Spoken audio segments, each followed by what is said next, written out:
इस वीडियो में हम देखेंगे कि भाई इन दोनों टीमों की ताकत कमजोरी क्या है, साथ ही साथ भाई प्लेइंग 11 क्या हो सकती है। अगर हम पिच रिपोर्ट देखें वो भी हम आपको बताएंगे इसी वीडियो में। लेकिन अंकिता से पहला रिएक्शन ये ले लेते हैं कि अंकिता ये बताइए हमें कि जो दोनों टीमें हैं, मुंबई तो बहुत नीचे है और केकेआर ने तो बड़ा बिंदास क्रिकेट खेला है।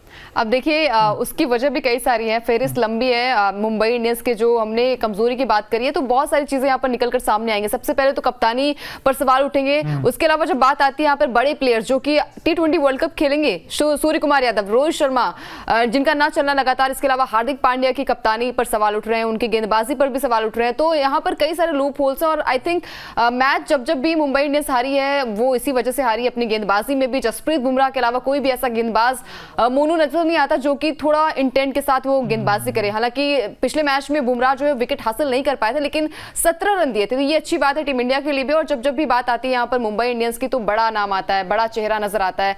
दोनों कप्तान T20 वर्ल्ड कप के वाइस कैप्टन भी यहाँ पर है, कैप्टन भी यहाँ पर है। लेकिन जब बात आती है मुंबई इंडियंस की तो वहां पर बेड़ा गर्क थी। अब देखिए नंबर 9 पर मौजूद है। अब ये मैच जीत भी जाती है टीम यहाँ पर मुंबई की टीम, फिर भी उनके लिए मुश्किलें हो जाएंगी प्लेऑफ के लिए। बिल्कुल, लेकिन अंकिता आपने एक चीज नोटिस की होगी, मुंबई के मैंने 10 मैच देखे आपकी टीम के। पहली चीज तो ये कि वे पावर प्ले विकेट गवा देती है, सबसे बड़ी कमजोरी है मुंबई इंडियंस की। नंबर 2 चीज क्या है कि जो रोहित और सूर्या जिस दिन अच्छा करेंगे तब ये टीम अच्छा करती है, और जिस दिन दोनों ही नहीं चलते फिर टीम का बेहाल है। नंबर 3 जो सबसे इंपॉर्टेंट है, जो आपके कैप्टन है अंकिता, हार्दिक पांड्या। अब इनसे सवाल इसलिए है क्योंकि T20 वर्ल्ड कप आने वाला, ना तो ये बैट से इंप्रेस कर पाए हैं ना ये बॉल से इंप्रेस कर पाए हैं। 10 मैचों में सिर्फ 6 विकेट है इस गेंदबाज की। और अगर आप बैटिंग देखोगे उठाकर तो मुझे याद ही नहीं आता कभी इन्होंने लंबी पारी खेली भी होगी। 46 जरूर बनाए थे। और ऊपर से अगर आप देखोगे तो रोहित, ईशान है। अब जो दूसरी तरफ कौन है, सुनील नारायण और फिल शॉल्ट हैं, वो तो बड़ा दमखम के खेल दिखाते हैं। हमने देखा कि भाई फिल शॉल्ट की तो एवरेज 49 की आसपास की है और 41 की है सुनील नारायण की, लेकिन यहां पर तो सिर्फ 24 और 25 की एवरेज है। ना तो ईशान उस तरीके से रन बना रहे हैं और रोहित भी भाई बड़ी पारी नहीं खेल पाए। 100 जरूर आया था, उसके अलावा छोड़ दे तो रन ही नहीं है रोहित के। तो अंकिता बिल्कुल रन नहीं है। और जब बात आती है यहाँ पर लेफ्ट आर्म पेसर के खिलाफ मोनू, तो वहां पर भी स्ट्रगल करते नजर आया, चाहे वो ट्रेंट बोल्ट की बात हो या फिर सैम करन की बात हो। इवन जो दिल्ली के जो काफी अच्छे गेंदबाज है खलील अहमद, उनके सामने भी, मोहसिन खान के सामने भी, लखनऊ के जो बॉलर है उनके सामने भी काफी स्ट्रगल करते नजर आए। तो जब T20 वर्ल्ड कप के लिहाज से भी देखा जाए मोनू, वहां पर भी काफी ज्यादा रोहित शर्मा जो है स्ट्रगल करते नजर आए, चाहे वो कागिसो रबाडा हो या फिर ट्रेंट बोल्ट हो, तो चीजें वहां पर भी मैटर करेंगी। लेकिन जब बात आती है मुंबई इंडियंस की तो भाई आप भी पूर्व कप्तान थे, आपने भी दारोमदार वहां पर संभाला था, 5 बार की ट्रॉफी आपने दिलाई थी, तो आप के ऊपर भी एक प्रश्न चिन्ह रहेगा मोनू की। क्योंकि देखिए हार्दिक पांड्या तो कमबैक हुआ है उनके घर पर ही, लेकिन जब बात आती है सीनियर प्लेयर के तौर पर भी तो वहां पर जब आपका टॉप ऑर्डर ही नहीं चल पाएगा तो फिर भाई बाकी के बैट्समैन क्या कर पाएंगे। आप बॉलर से एक्सपेक्ट करेंगे कि वो आके मैच को जिता जाए, तो फिर ऐसा नहीं हो सकता भाई। फिर आपको तो फिर अपने ही प्रदर्शन पर झांकना होगा, किस तरीके से आपने प्रदर्शन किया। हालांकि अगर इस वीडियो में बात करें मोनू, तो क्या लगता है आपको कि 3 ऐसे क्या काम करने पड़ेंगे मुंबई इंडियंस को जो कि भाई एक साख बच जाए, उनकी लाज बच जाए, क्योंकि 3 मैचेस जीते हैं और पॉइंट्स टेबल पर टीम जो है वो अभी भी स्ट्रगल करती नजर आ रही है। यार बहुत सारे काम है, अब 1 या 2 काम नहीं है, क्योंकि नाम बड़े हैं इसमें, लेकिन ऐसे काम नहीं आए हैं। अब जो पिछला मैच अंकिता आपको याद होगा, वो LSG के साथ 4 विकेट से हार गए थे। अब सबसे पहला काम तो यही होगा भाई इनका कॉम्बिनेशन क्या हो सकता है मुंबई का। सबसे इंपॉर्टेंट ये है जो MI की जो पॉसिबल प्लेइंग 11 है उस पर नजर तभी आपके 3 काम निकलेंगे। वहां पर आपको देखना पड़ेगा कि कौन कौन से प्लेयर होंगे, यहां पर क्या क्या भाई देखा जाए तो क्या वो छिड़खानी करेंगे अपने कॉम्बिनेशन में। यहां पे ईशान और रोहित आपको ओपन करते नजर आ सकते हैं अंकिता, लेकिन इनको अच्छा स्टार्ट देना होगा, एक टोन सेट करना होगा, एक अच्छा प्लेटफॉर्म देना होगा। सूर्य कुमार यादव, साथ ही साथ आपको बता दें तिलक वर्मा और हार्दिक पांड्या जो कैप्टन इस टीम के, नेहाल वडेरा, टिम डेविड, मोहम्मद नबी, गेराल्ड कोटजी, पीयूष चावला और जसप्रीत बुमराह की बात कर रहे थे। बुमराह ने वाकई बड़ा शानदार परफॉर्मेंस दिया है और अब IPL 2024 में हाईएस्ट विकेट लेने वाले गेंदबाज हैं। 14 विकेट हो गए 10 मैचों में, इतने किसी की भी नहीं है। वैसे देखा जाए हर्षल पटेल के भी ये विकेट्स इतने, लेकिन मुंबई के लिए इस गेंदबाज ने सिर्फ 6.40 की इकॉनमी से रन दिए हैं। लेकिन अपार्ट फ्रॉम दैट अगर आप देखें कोटजी, इन्होंने भी 10 के आसपास की एवरेज है। पीयूष चावला वो भी बड़े महंगे साबित हुए, 7 में सिर्फ 4 विकेट उनके। तो मोहम्मद नबी सिर्फ 2 विकेट है इनके। तो बॉलिंग में तो बड़े सारे कंसर्न है अंकिता। तो अगर बॉलिंग अच्छा करेगी, ये दिक्कत पता है इस टीम की क्या अंकिता, ये एज यूनिटी के साथ अब तक बॉलिंग कर ही नहीं पाई है। या तो बुमराह अच्छा अच्छा करते हैं तो इनको साथ नहीं मिलता है। ओपनिंग में अगर देखें तो ईशान या रोहित में से कोई एक ही चलता है या कभी कभी दोनों नहीं चलते हैं, तो इनको एज ए यूनिटी और पोटेंशियल पर खेल दिखाना होगा। और सरप्राइजिंग चीज दोस्तों पता क्या है, इस बैटिंग लाइनअप को मैं देखता हूं, मुझे लगता है बड़े अच्छे नाम है।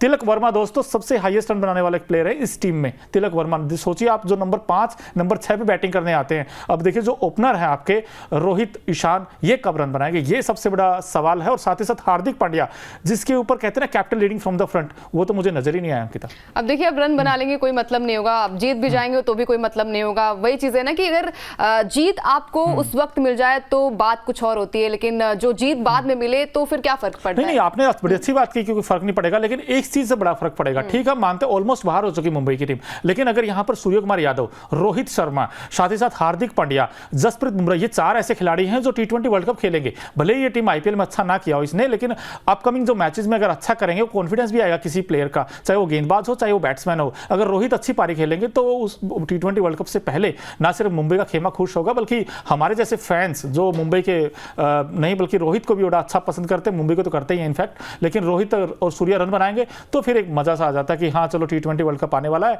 और यहाँ पे हो सकता है कि यार रोहित और सूर्या का बल्ला चले। लेकिन वानखेड़े में मैच है दोस्तों, तो ऐसे में भाई रोहित और ईशान को अच्छा स्टार्ट देना पड़ेगा, नंबर 1 चीज। नंबर 2 चीज जो अंकिता आपने पूछी थी, तो सूर्य कुमार यादव का चलना बड़ा इंपॉर्टेंट है, क्योंकि हम इसको कहते हैं मिस्टर 360 डिग्री, और वानखेड़े का स्टेडियम इनको सूट भी करता है। वैसे देखा जाए तो पिच वैसा ही है, क्योंकि यहाँ पर गेंद बड़े अच्छे से बल्ले पर आती है, तो ऐसे में देखे तो हाई स्कोरिंग गेम होगा ही होगा। और ऐसे में मुंबई अगर टॉस जीते तो आई थिंक वो पहले बॉलिंग करे, क्योंकि यहाँ पर रन चेज हो जाता है। तो ऐसे में तिलक वर्मा, सूर्य कुमार यादव अगर बीच में अच्छे रन बनाएंगे तो फिर कहीं ना कहीं प्रेशर रिलीज हो सकता है। और सबसे इंपॉर्टेंट चीज भाई, जसप्रीत बुमराह के साथ जो दूसरा गेंदबाज है, चाहे कोटजी हो या फिर मोहम्मद नबी हो, पीयूष चावला, इनको विकेट से लेने पड़ेंगे, तब जाकर ये टीम हरा सकती केकेआर को, क्योंकि केकेआर ने बड़ा शानदार गेम दिखाया अब तक मैचेस में, क्योंकि 9 में सिर्फ 3 ही मैच हारे हैं, वो 6 मैच जीत चुके हैं, पॉइंट टेबल में नंबर 2 पर है। अब ऐसे में केकेआर के पॉइंट ऑफ व्यू से देखें अंकिता, आपने पूछा कि मुंबई का ये हो सकता है, लेकिन केकेआर की टीम जो सामने टीम है वो बड़ी खूंखार टीम है, क्योंकि उनका ओपनिंग भी सेट है,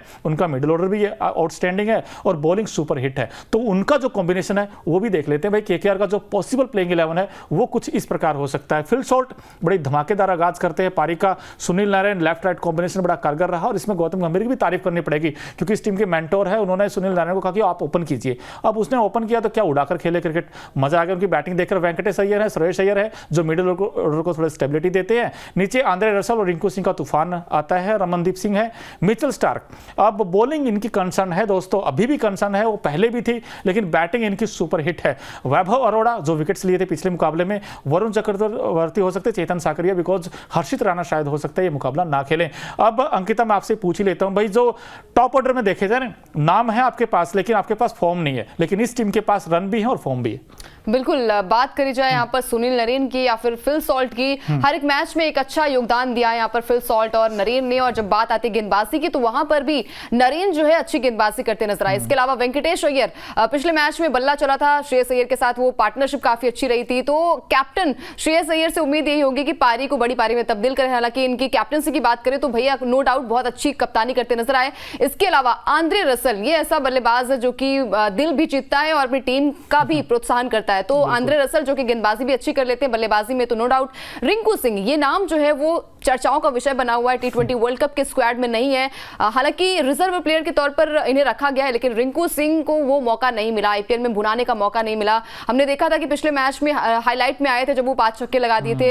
इसके अलावा इस आईपीएल में पिछले मैच में इन्हें प्रमोट तो किया गया था, भले ही केकेआर जीत गई थी, लेकिन इन्हें प्रमोट किया गया था, नंबर 3 पर बल्लेबाजी करने आए थे, वहां पर आई थिंक 11 रन बनाकर आउट हो गए थे। तो रिंकू सिंह पर भी नजरें सबकी होंगी। अब देखिए सब तो अपना अपना फॉर्म दिखा रहे हैं, चाहे वो शिवम दुबे की बात हो या फिर जायसवाल की बात हो, अब रिंकू की बारी है कि वो भी अपना फॉर्म दिखाएं। इसके अलावा रमनदीप सिंह है यहाँ पर, मिचेल स्टार्क है, वैभव अरोड़ा, वरुण चक्रवर्ती, चेतन सकारिया। अब देखिए यहाँ पर हर्षित राणा इसलिए भी नहीं होंगे क्योंकि शायद उन पर बैन लगा हुआ है, एक मैच नहीं खेल पाएंगे। तो यहाँ पर इनकी टीम जो है वो बिल्कुल सुलझी हुई नजर आ रही है।